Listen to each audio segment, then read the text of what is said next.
Morning. I am Dr. Wilhelmina, and I'm here to present to you about sleep. So, I know many of you have experienced what I've experienced, and that's sleep evading me for different reasons, right? So, my issue with sleep, I'll just tell you that first, is the travel. I travel so much with work. Now we're coming out of some of the restrictions for COVID or the pandemic. We're able to get to all the locations that we need to go to. So I'm out traveling. Some of them have totally different time schedules than we do, a different time zone, like crazy, crazy time zone. So when I come back home and try to adjust, it's difficult. So, I was thinking about sleep would be a good subject. I see a lot of posts. People post about, uh, "Why am I still up?" They have insomnia, whatever, that's when I'm up too, so I see it or there are things that, I do in my behaviors which aren't really good. So, one of the things I do sometimes I'll wake up, go to the bathroom. I can't stop that, right? And come back and look at my phone, and that's a lit object, and it's bad enough I'm going to the bathroom, turning on the light, come back, I'm looking at that lit object, it's even making me more alert. I might look at it and see what's going on, I might even respond, so that's getting my brain just, alert and active, and I'm doing what's probably not good for my sleep because now I gotta take away from that phone and go back to sleep, and I'm thinking about whatever I saw on the phone or whatever I responded to or didn't respond to. Now that's in my mind. So now I've got, maybe worries, maybe thoughts, whatever, ruminating in my mind when I need to sleep. So, why is sleep important? So, sleep allows our body to rest and recharge. It makes us ready for the next day, and gets us more alert so that we can handle the day. We wake up and we're ready for the day. So, that's the reason why sleep is important for us. I wonder if any of you out there have had issues with sleep and if they've made you drag, when you can't sleep, or maybe you got things going on your mind and they're hanging in there, like maybe you have trouble getting there. And then you wake up in the morning, you haven't slept well, you haven't got good deep sleep, and you're dragging and having to go into that work office. And you don't want to be bothered with anybody. Where's my coffee? Mm, I've been there. So I'm going to put on my glasses so I can see my notes because this is all about notes. I am not the expert on sleep, obviously, but I do have the information. I know where to get it.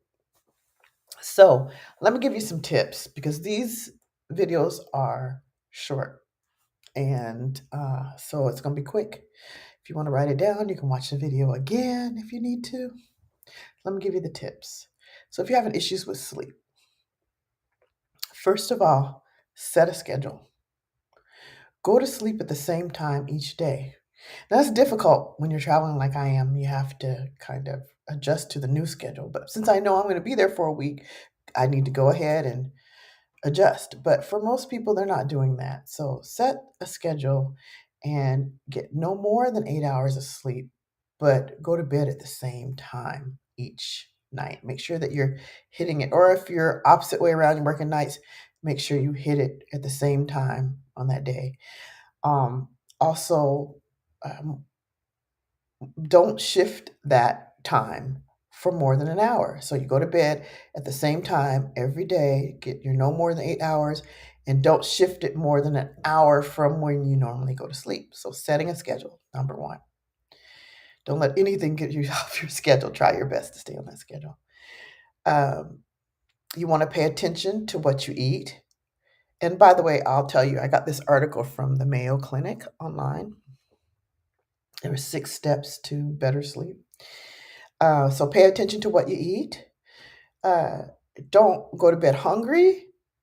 That keeps you up. If you're like me, I love to eat. So, and if I'm hungry, my stomach's growling. I'm paying attention to my stomach. I'm not able to relax and go to sleep. So pay attention to what you eat. And you don't want to go to bed stuffed? A couple reasons. One is that it's hard to sleep, but the other thing is also that, remember, you don't want to eat past a certain hour, and I believe it's 7, um, to not put the pounds on. Hey, Miss Tucker. Miss you, Alpha Joy. Thanks for joining. So, um, yeah, pay attention to what you eat. Nicotine and caffeine. If you use nicotine or caffeine, they can keep you awake also. It takes hours for that to wear off. So try not to do that. I'm coming down close, not to the end, but the next tip, the environment. To have a restful environment, you might want to have it cool, dark, and quiet. So you can always put blankets on. If it's too hot, you can't sleep. You're flipping the blankets off, and if you're going through menopause and you're off and on with the blankets, that keeps you up. So try to have a cool environment. Can't help you with the menopause. That happens. We just have to deal with it. And then lit light emitting screens, like I was talking about earlier, like the phone, your TV. If you go to sleep with the TV and it is still on, it's emitting light. That keeps you from being able to sleep well. So remember that. Also, exposure to light. So it's not just the light screens, the phone, the TV. If you have a light on in another room, and I literally did that last night. So I had my pillow sitting up next to me, pushed back, blocking the light because I had the light on in the other room, and I was just too lazy to get up and go turn it off. So I slept with that light on. So I had to block it so I can get my good sleep. And then you might want to use dark room shades. You know how you can put those on your windows? You might want to try also um, earplugs and a fan. A fan can keep your room cool. Also, limit naps during the day. If you sleep during the day, it's going to be hard to sleep at night for most people. Not everybody. Some people can sleep anytime. But yeah, so you want to don't have things interfere with your sleep that's going to happen at nighttime. Okay, last one. No, second to last. Physical activity. So having some type of physical activity helps you to sleep better. Uh, so if you're being active, I'm not saying working out extra hard, but maybe you want to do that. But just being active, getting up and going, and not just sitting on your tail all day, that helps you to sleep better. It promotes better sleep. And avoid being active close to bedtime. That might be hard for some people for obvious reasons, but avoid being active close to when you want to go to sleep because you're all ramped up. Sometimes you fall asleep after being active, depends on what you're doing, but we're not going to get into that.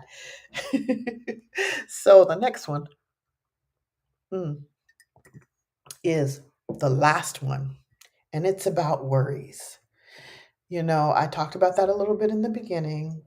If you have worries, you have things going on, if you can resolve them, you know how they say don't go to bed angry when you're married or you're in a relationship with a partner, not going to bed angry. That's a part of that, not going to bed with that anger, resentment or whatever. That might keep you up. You might be thinking about ruminating over those thoughts of whatever happened. So if you can resolve it, that's wonderful. If you can't, if you can just set it aside till the next day, realize you can deal with it tomorrow and go ahead and try to get that sleep on. But know that worries can keep you up and keep you from sleeping. I know there are times when I've woke up early in the morning, like 5 o'clock in the morning, thinking about whatever that worry was. And it's on. After that, there's no sleeping. Or I've come to some of my better ideas at that time in the morning when I'm fresh. I've had a good night's sleep. I wake up at that time and I'm like, oh, that's a good resolution to whatever the issue is. So sleep really helps you rest your mind, recharge the body, rest the whole body and recharge. So the last thing is also in that area, and it's that stress management might help. You might want to take a class, you might want to go online, look up stress relief, look up, maybe there's some online classes on stress management, on how to manage the stress in your life, and that will help you with sleep also, because usually when you have an issue with stress, sleep does not come easy. So that is all that I have. I have no products to show you today. That was not the intent today to share any products with you. But if you have a question about anything that's a product, let me know and give me feedback on what you think about the information I gave you about sleep. Hopefully it's helpful. All right. I'm Dr. Wilhelmina. Thank you for watching. And if you watch on replay, please put hashtag replay. And also, one more thing, please go to YouTube and follow me and subscribe. I'd appreciate it. Thank you. Have a wonderful day.